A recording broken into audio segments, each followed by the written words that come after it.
Dieter Krampus snook a look at his watch. He had a couple of minutes before he and the boss had to be at the next house.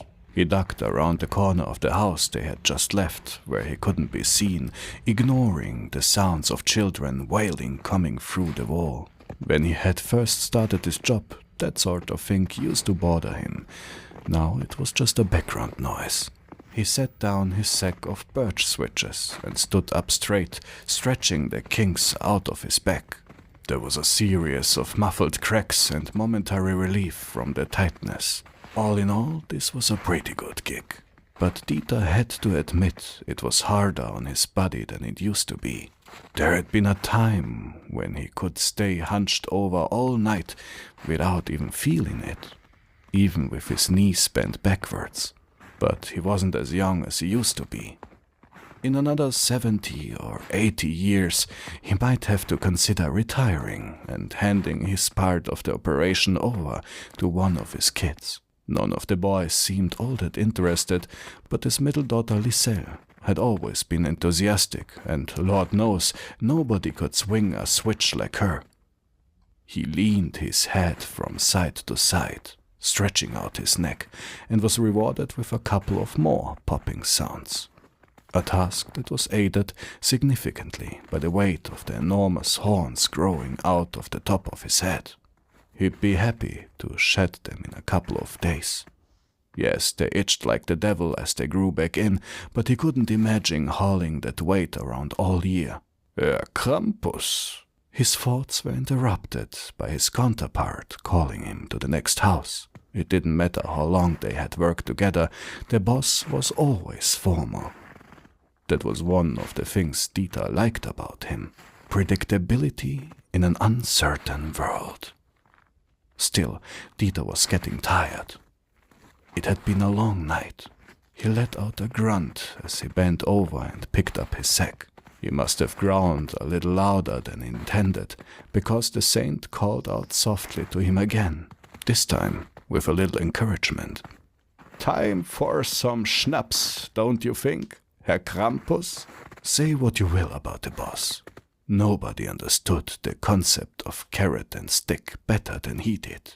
On my way, mein Herr.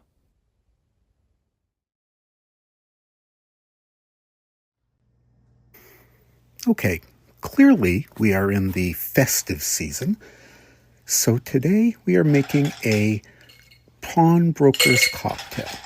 Among other things, St. Nicholas is the patron saint of pawnbrokers.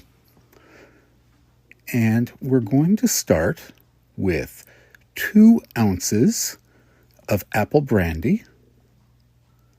This is a type called Pommeau.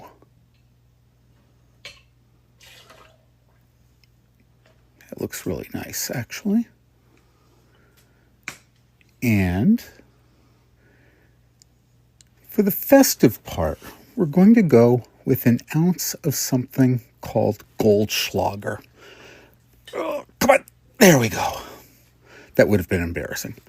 Anyway, the thing about Goldschlager, it's a cinnamon-based liqueur, but what really sets it apart is it's got little tiny flecks of actual gold floating around in it. It's something that a lot of us experiment with a little bit in college. Most people don't take it very seriously. Okay, now, as usual, my lemon, I'm using a pretty geriatric lemon. It has seen a lot of life. And as you know, I like the lemons and limes that are more concentrated, more wrinkled, more mature. And in this one's case, I think he's seen a lot. In lemon terms, he's pretty geriatric. Anyway, there we go. So that's 1 ounce of the fresh squeezed lemon juice, and as always, trying to find a little bit of rhythm. Anyway, and There we go. And set that aside. And wait a second. Why are you setting that aside? You need that to strain this cocktail. And not for nothing, it is a beautiful gold color. If you were to look at it very closely, you would see little flecks of actual gold.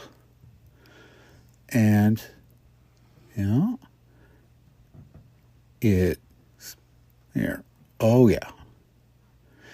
You wouldn't think cinnamon and lemon, but apple and lemon and cinnamon and apple and festivity.